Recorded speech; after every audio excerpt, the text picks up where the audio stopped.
शाम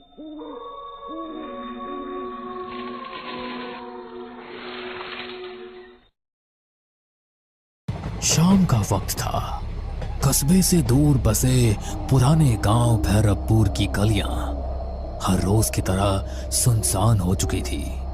आसमान में हल्के बादल थे और ठंडी हवा के झोंके पुरानी हवेली की टूटी खिड़कियों से सनसनाहट पैदा कर रहे थे।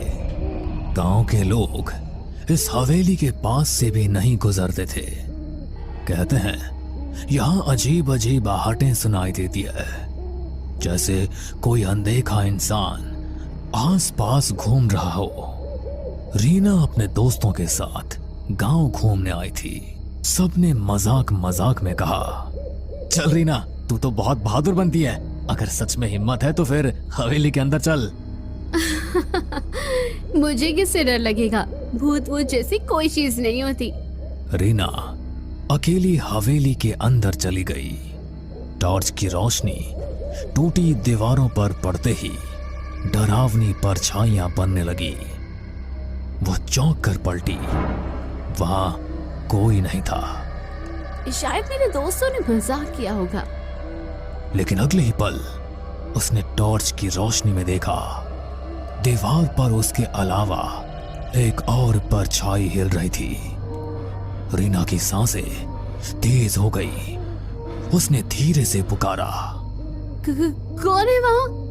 पर कोई जवाब नहीं मिला। बस धीरे धीरे कदमों की आहट पास आने लगी। वो भागकर बाहर निकली। दोस्त हंस पड़े। क्या हुआ? रंग उड़ गया चेहरे से? रीना कांपती आवाज में बोली, नहीं, अंदर कोई था। दोस्तों ने मजाक उड़ा दिया। लेकिन उस दिन के बाद से रीना के साथ अजीब घटनाएं होने लगी। कभी रात में उसके कमरे में किसी के चलने की आवाज आती, कभी शीशे में उसके पीछे कोई धुंधली परछाई दिखाई देती।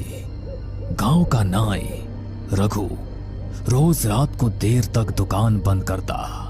एक दिन जब वह तालाब के किनारे से घर जा रहा था तो उसे लगा कोई उसके पीछे पीछे चल रहा है। कौन है बे? सामने आ। पर कोई जवाब नहीं।